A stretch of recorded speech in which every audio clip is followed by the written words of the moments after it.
memang sih sesuai slogannya ya, bertukar sementara bermakna selamanya. Jadi buat sobat-sobat IPER sekalian harus coba PMM sekali seumur hidup. Kita tuh ketipu sama cuaca. Mereka bilang Malang tuh dingin banget gitu. Saya yang dari Kintamani nih ya, ekspektasinya ini kayaknya ada kabut-kabutnya nih gitu. Kakak ini kan kemarin udah semester akhir ya. Udah melewati masa-masa proposalan gitu.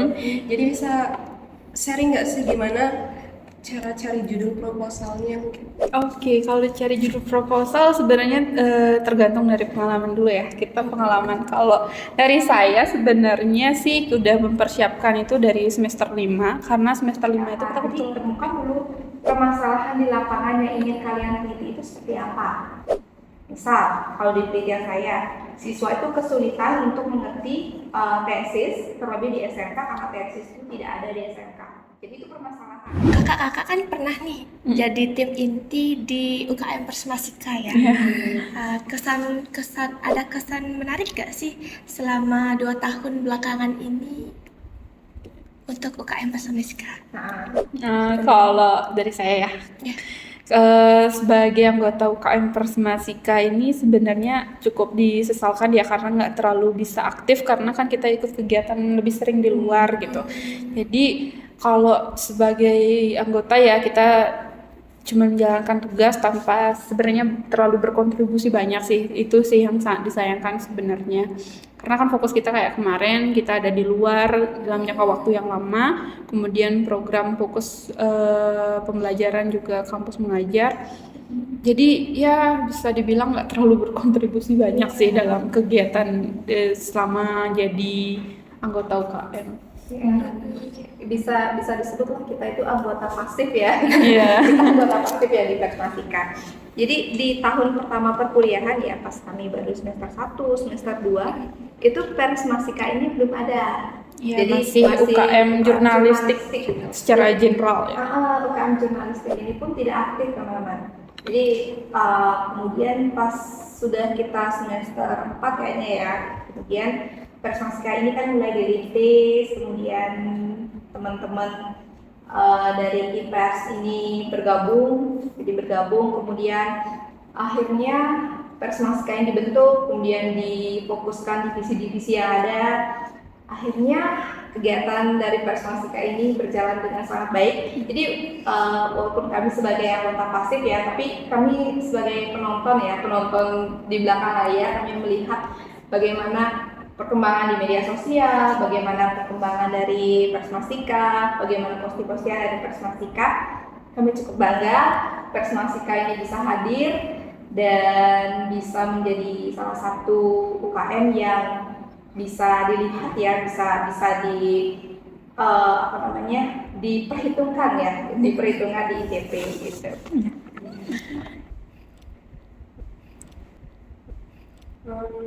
Kira-kira setelah selesai atau lulus dari ITP Markandia Bali, apa sih yang akan teman-teman berbisik ini lakukan? Plan ya? Ya, plan ya. Kalau Masih sangat plan. Iya, jadi plan kita tuh plan banget kosong ya. Iya. Ya, seperti yang kita tahu ya, kalau sebagai seorang pendidik sekarang diperlukan yang namanya sertifikasi profesional ya. Yang kita tahu sekarang kayak PPG ya. Iya, jadi kita ada diwajibkan menjadi mahasiswa PPG.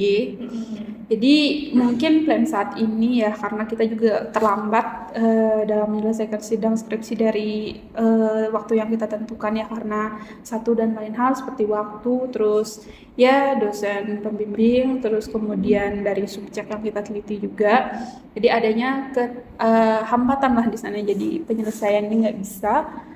Ya bisa dibilang untuk mengikuti PPG dari Kemendikbud itu ya kita udah terlambat banget. Jadi ya untuk saat ini sekarang plannya memang ada rencana untuk ikut PPG yang dari Kemendikbud itu langsung karena jujur saja kalau dari saya sendiri ya itu kalau PPG secara mandiri itu cukup berat ya karena masih secara saudara yang lain tuh masih sekolah dan berkuliah.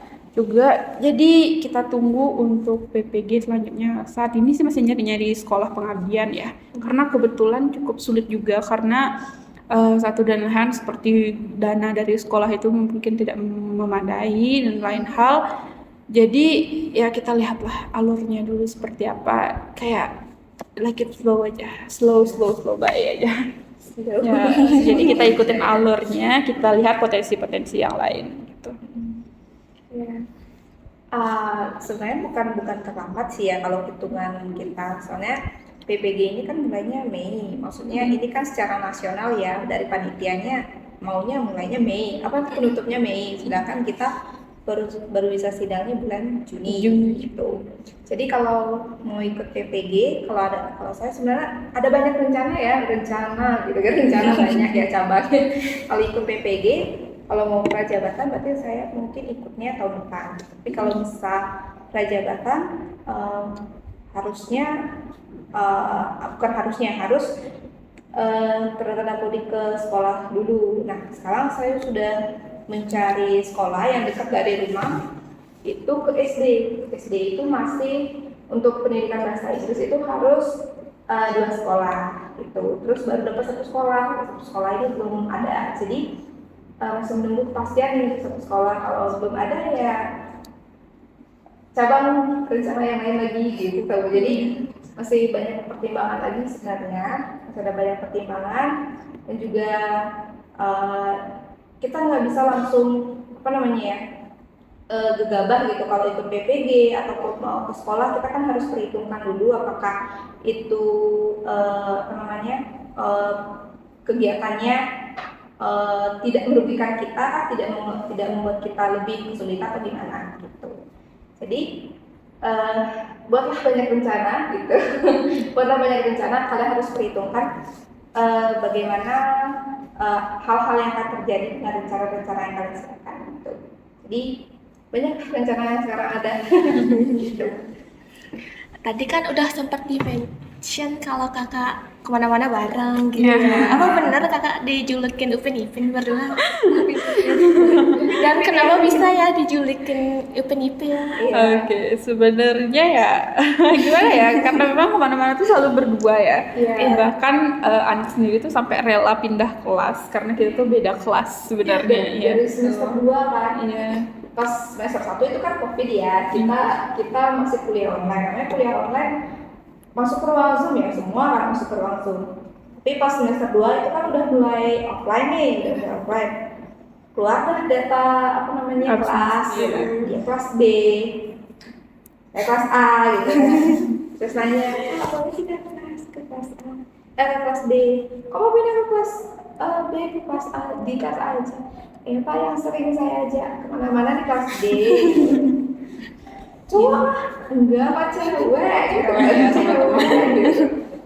Terus banyak juga teman-teman yang lain Pak juga kayaknya persaingan atau yang lain-lain kelas B gitu kayak. Ya boleh. Akhirnya boleh kami satu kelas sampai sekarang gitu.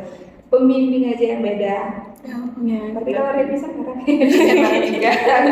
Kalau misalnya iya kita sidang juga bareng di satu hari yang sama. Pokoknya kita misalnya kalau yang satu A, yang satunya lagi ikut A, yang satunya B, kita ikutnya B. Dan untungnya ya kita bisa dibilang cukup positif kegiatannya sampai saat ini. Ya untungnya kita nggak belok-belok lah ke sana sini. Soalnya masih lurus apa ya? Ya nggak, maksudnya kegiatan ya bukan belok yang lain ya gitu. Ini mungkin agak menyimpang dikit ya, maksudnya kayak gosip ya, kayak namanya perempuan kan suka gosip ya, saya suka gosip dia enggak gitu kan, susah gitu kan, terus ini oh ya, aku nggak tahu nih gitu maksudnya. Ya meski ya bisa dibilang sih ya kita ada perbedaan tuh, tiap orang tuh pasti beda, apalagi yang kembar aja juga beda, gimana kita yang dari latar belakang yang berbeda juga.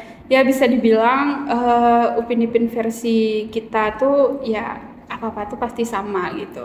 Bahkan tanpa rencana sih sebenarnya, saatnya bilang oh aku mau A nih gitu, kamu gimana gitu, ya udah aku ikut aja gitu. Jadi kalau bahasa palingnya milih-milih tuh Sebenarnya juga penelitian sebenarnya ya bisa dibilang ikut-ikutan, tapi ya kita bersyukur ya hasilnya juga positif. Jadi buat sobat IPers, kalau kalian berteman bisa dibilang pilih-pilih banget teman ya. Jadi kalau ada dulu ya pepatah bilang jangan pilih-pilih teman, itu salah besar. No, jadi ya bisa dibilang kalau teman itu mungkin dari segi latar belakang kita nggak boleh pilih-pilih, itu benar. Tapi kalau dari sisi Visi-misi ya bisa kita bilang itu harus pilih banget, karena bisa dibilang ya kita satu kamar loh ya. Kita bisa dibilang kita satu kamar, ada aja sih perdebatan gitu ya. Kayak, oh kamu buka laptop, kamu ngapain gitu. Sedangkan dia mungkin dari kegiatan lain gitu, sebenarnya enggak gitu. Jujur ya, waktu di Malang itu kita saling dendam-dendaman sebenarnya. Ya kan sebenarnya ya kita lucu. Waktu itu waktu itu kan ada kegiatan kelompok apa sih namanya, modul Nusantara ya, modul Nusantara. Jadi kan karena dia sekelompok sama Indri, terus saya kan sendiri ya, beda kelompok. Nah kebetulan kelompok saya sendiri tuh lagi modul Nusantara ke Museum Angkut. Nah itu dari jam 11 siang sampai jam 11 malam. Nah besoknya dia yang jadwal modul Nusantara. Nah terus kan kita ada revisi nih ya dari dosen pembimbing sebenarnya. Ya revisi proposal. Terus pulang-pulang kan masih vibe happy ya, masih habis karaoke segala macam. Buka pintu kok ini orang berdua, lu ngapain buka laptop gitu. Ternyata mereka revisian, sedangkan saya sendiri tuh kan masih ya udahlah, besok kan karena modul gitu biar nanti setelah modul gitu. Akhirnya saya dendam sejak saat itu. Dendam bisa-bisanya mereka berdua membuat revisi dan mengajak saya gitu. Akhirnya saya menemukan celah ketika revisi sudah disetor. Kamu belum buat ini gitu. Akhirnya ya dari situ sih, tapi sebenarnya kita masih dalam ya konteks yang positif ya, bisa dibilang. Enggak terlalu ekstrem banget sampai jamak-jamakan tuh enggak. Jadi kadang juga ya bisa dibilang kita adalah, kalau di satu kos kita tuh kebetulan ada 7 orang ya. 7 orang dan kita pas di PMM itu kita satu rumah itu satu kos itu ada 7 orang, dan kami berdua ini adalah penutup kamar mandi. Jadi kita tuh malam-malam tutup tutup pintu. Iya, jadi gimana ya bilangnya? Ya bisa dibilang kita selisihnya tuh sama kamar lain justru ketimbang kita berdua. Jadi ya bisa dibilang ya pertemanan kita enggak upin-ipin banget gitu. Saling melengkapi ya. Ya bisa dibilang gitu lah ya. Upin-ipin versi real life-nya gitu. Iya, kayak ginilah real life-nya. Oke. Nah, kali ini ada beberapa pertanyaan nih dari Sobat IPers. Yang pertama dari Koma Jessica _ itu pertanyaannya, gimana rasanya setelah melewati masa-masa semester akhir? Gimana ya rasanya? Setelah melewati ya. Oke. Perasaan pertama ya, pas udah masuk semester 8, harinya cepat banget. Kayak ganti-ganti bulan cepat banget, kayak sekarang ada deadline nih, deadline kumpul ini, deadline bimbingan, deadline ini itu. Terus pas udah selesai, sebenarnya pas kita menjalani semester 8 ya, pas kita masih proses nyusun skripsi, kayak lama banget prosesnya, tapi harinya cepat. Proses penyelesaiannya lama, tapi waktunya cepat banget gitu. Tapi pas sudah selesai kan kayak merindukan, bukan merindukan permasalahan, tapi merindukan fasenya gitu kan. Kita merindukan proses kita bisa menyusun ini, kayak dari yang kita tidak tahu nih cara buat ininya, terus kita tahu akhirnya, terus cara kita memanajemen emosi ya, maksudnya ketika kita ketemu masalah itu, jadi berasa bangga dan bersyukur bisa melewati semester 8 dengan baik, bisa menyelesaikan skripsi dengan baik. Dan pokoknya semester 8 adalah semester yang paling, kalau disebut menyenangkan tidak, tapi paling berkesan lah seperti itu. Ya, jadi semester 8 tuh bisa dibilang ya inilah upin-ipin. Jadi kita tuh bisa saling diskusi, jadi saling sharing gitu. Jadi itu untungnya kita ada teman yang satu frekuensi sama kita. Nah, ketika kita punya teman yang udah beda frekuensi, makanya bisa dibilang kayak tadi itu kalian tuh pilih-pilih teman. Karena kalau ada satu aja yang belok, kita tuh bisa terpengaruh. Tapi jujur selama kita berteman itu juga selama ini tuh masih lurus-lurus aja. Jadi revisi yuk, ya udah revisi. Jadi apalagi kita tuh satu kamar 24 jam ya, selalu berdua, kemana-mana tuh berdua. Kayak kayaknya kita perlu refresh nih, kita keluar jalan-jalan. Ya udah kita jalan-jalan. Indomaret. Iya, iya, kita tuh low budget gitu. Kita PMM di Malang itu kalau teman-teman ke Kayu Tangan, ke Taman Kota, ke mall yang ada di Malang, bahkan ada yang ke Jogja. Ada yang ke Jogja mereka. Ya kita 24 hour Kita di kamar aja gitu. Indri bahkan sering marah-marah. Kalian nggak keluar? Kalian kemana gitu?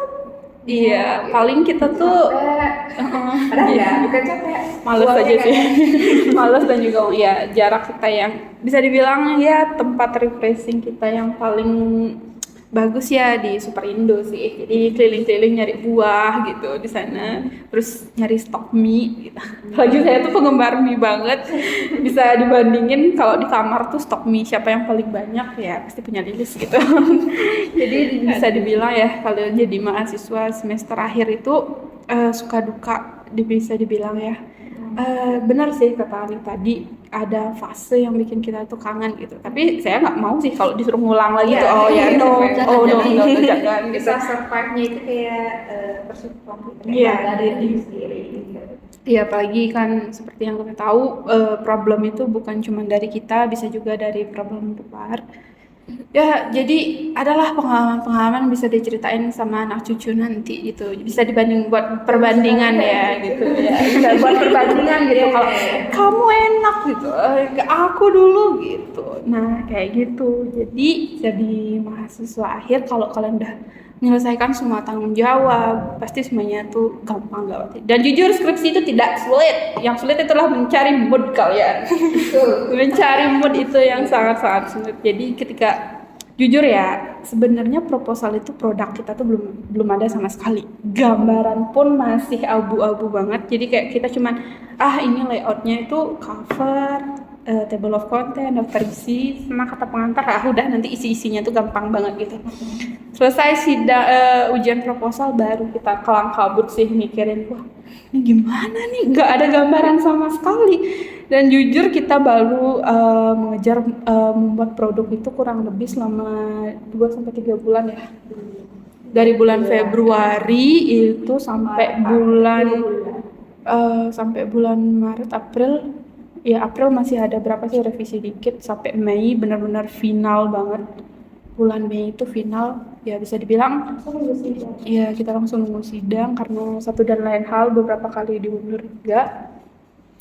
Jadi skripsi itu nggak sulit, nggak sama sekali karena saya udah lewatin. Jadi emang benar ketika mood itu sih yang susah. Dan biasanya kalau jadi mahasiswa akhir FYP TikTok kalian tuh ya isinya gitulah, pengganggu mood ya. Kayak ingatlah skripsimu gitu. Ingatlah dia gitu. Iya. Ya gitu. Oke, lanjut ke pertanyaan kedua dari Kak Anita Niwa. Boleh dong sharing gimana suasana pas sidang skripsi dan kasih tahu saran buat kami yang belum sidang skripsi nih. Oke, sidang skripsi ya. Kalau pengalaman saya pertama deh. Sebenarnya deg-degan, overthinking itu pasti banget ya. Kita overthinking ngelihat temen itu, terus apalagi ya kayak yang saya bilang tadi FYP TikTok ya, serem-serem banget. Jujur kita tuh belajar bener-bener nyari pertanyaan yang relevan, kira-kira nanti sidang skripsi ditanya apa ya, nanti gini apa ya. Kita tuh jujur sih, saya udah siapin sekiranya 25 pertanyaan yang bakal keluar dan satu pun nggak ada. Satu pun tuh nggak ada. Serius deh, satu pun itu nggak ada yang dari kita pelajarin itu. Kita tuh Zoom tiap hari untuk latihan. Pokoknya, kita buat PPT terus ini gimana. Oke, saya jadi dosen penguji. Terus kamu tes gitu. Iya, kita tuh ganti-gantian gitu kan. Sebenarnya suasana sidang skripsi karena kebetulan kalau saya sih beruntungnya hybrid ya, penguji satu aja ada di ruangan, tapi deg-degannya sih sama kita berdua di ruangan, sisanya itu online gitu. Nah pertanyaannya sih yang penting kalian paham aja sama skripsi kalian, itu nggak jauh kok. dan kalian tuh teliti gitu. Dosen penguji itu sangat teliti sekali, seperti ada kesalahan huruf di PPT itu bisa jadi juga. Itu dipertanyakan. Terus pertanyaan itu kadang juga menjebak sih, kayak misalnya apa sih yang membuat kamu memutuskan untuk ngambil judul ini gitu. Kalau kan kalian udah jelasin latar belakang nih, oh ini saya ngambil judul penelitiannya berdasarkan dari permasalahan ini. Nah itu ditanyakan ulang, itu kalian paham gak sih sama skripsi kalian gitu. Terus ada juga bisa jadi pertanyaan menjebak kayak kamu mau nilai berapa nih dari nih skripsi ini gitu. Jadi sebenarnya itu nggak ditanyakan sih ke saya, tapi itu bisa jadi ya keluar pertanyaan. Ya kalian tinggal bilang aja kalau kalian udah menyelesaikan, terus sudah melewati berbagai macam proses validasi persetujuan dosen pembimbing. Kita berikan keputusan kepada si dosen penguji, sekiranya saya berharap adalah nilai yang terbaik tentunya ya. Itu sesuai dengan effort kita.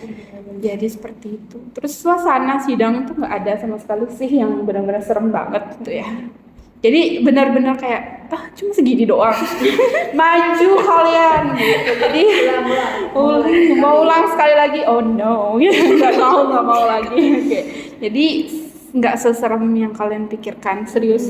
Kalau dibandingkan ya, kalau dari pengalaman saya sendiri, ujian proposal lebih menegangkan ketimbang ujian skripsi, serius. Kalau dari pengalaman saya sih. Iya. Jadi sidang skripsi itu kalian tuh cuman fokus pertanyaan di bab 4 aja. Jadi terus ke depannya itu nanti kayak gimana. Nah kalau di proposal itu baru kalian dari A sampai B sampai Z, pokoknya dari semuanya itu bakal teliti banget ditanya gitu. Jadi itu akan menentukan ujian proposal kalian untuk kesempurnaan skripsi kalian juga. Kalau gitu. Kalau ditanya masalah gininya ya, kalau ditanya masalah rasanya hampir sama sih, masalah deg-degan, tapi kalau udah proses sidang dilakukan aja gitu kan. Sebenarnya ini siapa tadi yang nanya namanya? Anita Niwa. Anita. Jadi Anita sama teman-teman sobat Ipers yang lain ya, yang sekiranya punya pertanyaan yang sama nih, masalah perasaannya gimana. Jadi kalau kalian mau punya perasaan yang biasa aja, kalian harus persiapkan skripsi kalian dengan sangat baik. Oke. Jadi kalian harus pastikan nih tulisan-tulisan yang kalian buat sudah maksimal. Terus kalian sangat-sangat paham dengan penelitian yang kalian buat. Kemudian kalian mempresentasikan dengan baik. Kalian punya PowerPoint yang maksimal ya untuk menggambarkan isi dari penelitian kalian. Jadi kalau kalian sudah mempersiapkan hal-hal tersebut, dijamin pas kalian sidang kalian akan merasakan hal yang sama. Biasa aja, kalian akan merasakan hal yang sama, kayak cuma segini gitu. Jadi kalian akan merasakan hal-hal seperti itu. Tapi kalau kalian tidak mempersiapkan tulisan skripsi kalian dengan baik, kalian tidak memahami skripsi kalian dengan baik, tidak bisa mempresentasikan dengan baik, dijamin kalian akan tegang. Kalian akan dicecak, kalian akan diberikan pertanyaan yang bahkan pertanyaan yang tidak sesuai dengan penelitian kalian. Jadi kalian akan ya amit-amit ya, kalian akan nangis pas kalian sidang. Gitu. Jadi terkait tadi yang kita bilang kita nyiapin 25 pertanyaan tapi tidak ada satu pun yang keluar, itu bukan jadi alasan untuk kalian tidak belajar ya, kalian tidak latihan, tidak mencari soal-soal yang sekiranya keluar ya, soal-soal perkiraan gitu. Jadi kalian harus tetap persiapkan semua itu, karena pembimbing itu beda-beda. Ada mereka pembimbing yang mencari soal-soal umum seperti yang telah kita persiapkan itu, tapi ada juga pembimbing yang membuat pertanyaan yang di luar dari itu. Jadi lebih baik kalian persiapkan semuanya dengan baik, walaupun itu tidak keluar, timbang kalian tidak bersiap tapi semuanya keluar. Jadi sedia payung sebelum hujan. Sedia payung sebelum hujan. Kalian lebih pilih mana? Pengen sidang kehujanan air mata pas sidang, atau kalian ingin berpayung kebahagiaan, guys, berpayung dengan ketenangan ya pas kalian sidang. Jadi Anita dan sobat-sobat Ipers yang lain, kalian harus ingat, persiapan adalah kunci untuk kalian bisa sidang dengan bahagia. Oke, jadi kuncinya adalah persiapkan dan juga kuasai materinya Iya, ya. betul. Oke. Ada lagi nih satu pertanyaan dari Sobat Ipers dari akun S.Parwati. Tips cepat skripsian Kak. Jadi apa sih tipsnya? Oke. Tipsnya tadi udah dijelasin ya. Sebenarnya kita udah bahas tadi ya sedikit. Jadi kita ambil poinnya. Jadi apa tadi pertanyaannya? Cepat ya? Iya, cepat skripsian. Skripsi itu nggak ada yang cepet-cepetan. Jadi kalian tuh bikin aja plan. Kalian tuh mau kayak gimana? Karena kan kadang rencana bisa jadi wacana ya. Sering banget ya. Nah, sering banget itu kayak rencana, besok aja deh mulai. Oke, besoknya lagi gitu. Jadi tips cepat itu adalah kalian lihat dulu potensi masalah ya. Kita seperti yang dibilang tadi di awal, kalian tuh persiapkan apa permasalahannya, terus obatnya tuh seperti apa. Terus yang kedua, kalian mikirkan nih, udah mulai potensi masalah, terus solusi permasalahan tersebut apa. Setelah itu bikin judul. Satu kunci yang paling pasti adalah kalian yakin sama apa yang kalian buat. Pokoknya buat aja dulu, masalah salah atau tidak itu tugas si dosen pembimbing. Jadi nanti ada revisi, kalian kerjakan sesuai dengan apa yang diminta, arahannya tuh seperti apa. Karena kadang juga ketika kita sudah menyelesaikan segala sesuatu akan menemukan ya masalah baru lainnya. Jadi pokoknya kuncinya itu adalah yakin sama apa yang kalian buat, kalian tanggung jawab ya. Jadi skripsi itu bukan cuman sekedar toh ini skripsi nggak ada tuh buat kerja gitu. Nggak, salah, bukan skripsinya yang buat kerja, tapi effort, perjalanan kalian, tanggung jawab kalian itu adalah salah satu kunci kalian ketika di dunia kerja nanti. Gimana kalian bertanggung jawab terhadap target kalian, bertanggung jawab terhadap apa-apa seperti saran dari dosen pembimbing, apakah kalian menjalaninya atau enggak, terus ketepatan waktu dan juga tanggung jawab ya, karena skripsi itu adalah penentu kalian berakhir di semester ini atau mau lanjut di semester selanjutnya. Mau jadi donatur kampus sangat dipersilahkan ya. Jangan sampai ya jadi donatur kampus. Iya, betul banget. Kan kalau setelah wisuda nih, kalian bakal pisah, gimana perasaannya kakak-kakak? Gimana nih perasaannya? Sebenarnya ya bisa dibilang ya, meskipun kan sebelumnya kita ada sensasi berbeda karena sempat 24 jam tuh kemana-mana tuh sama-sama, kayak gosip segala macem ya sumbernya gitu. Jadi bisa dibilang ya apa-apa tuh selalu sama-sama, jadi tiba-tiba pisah itu agak suasananya beda aja. Jadi kalau dari komunikasi kita sampai sekarang masih kok. Jadi kalau dibilang ke depannya nggak mau bayangin yang jelek-jelek, jadi kita mau yang positif-positif aja. Jadi masih tetap kontak-kontakan ya kayak. Iya. Jangan lost kontak ya. Kalau dia ya lost kontak, saya santet dia. Hafal loh namanya gitu. Ya udah tahu alamatnya di mana. Oke, ternyata udah nggak kerasa waktunya udah habis aja nih. Ya, oke. Sebelumnya terima kasih ya sobat gini teman berbisik sudah bisa hadir ke podcast kita kali ini. Kalian ada kesan nggak sama kita berdua? Kesan sekarang kita nih. Iya, sekarang kita ganti ya. Biar komunikasi Iya, benar-benar. Dari kakak dulu. Dari saya sih gini ya, jadi banyak banget yang bisa dipetik dari pertemanan Upin Ipin ini. Jadi mereka saling mensupport satu sama lain ya, mulai dari buat skripsi, bahkan ikutin program yang sama, dan mereka bisa laluin itu dengan baik kan ya. Jadi itu bisa jadi hal yang bisa contoh mungkin buat sobat Keepers nanti, khususnya di yang semester bawah, semester 4 mungkin mau ikut jenjang mereka, ikutin mereka juga bisa banget ya kayak. Oke. Itu aja sih. Kalau Mary dari gimana? kayak kebanyakan gini sih, lebih ke pengalamannya itu loh. Kayak dapat pelajarannya gimana. Yang penting yang positif Iya, aja. Iya, selalu support satu sama lain Iya. ya. Kalau positif ya. Hasilnya juga positif ya. Tapi kalian bisa dibilang jangan terlalu positif banget juga ya. Kalian bisa posisiin lah waktu kalian tuh untuk positif tuh yang gimana, kalau yang negatif tuh kayak gimana. Misalnya kalau masa kamu disuruh nyemplung ke jurang kamu mau, kan negatif ya. Jadi kayak perhitungan ya. Jadi jangan mentang-mentang kalau teman kamu ikut, kamu juga ikut, tapi pertimbangkan juga ya apakah ini mumpuni untuk saya, apakah saya bisa, dan lain sebagainya. Oke, sekian video kita kali ini. See you di next content berbisik selanjutnya. Permasika, Yes, we can. Salam jurnalistik.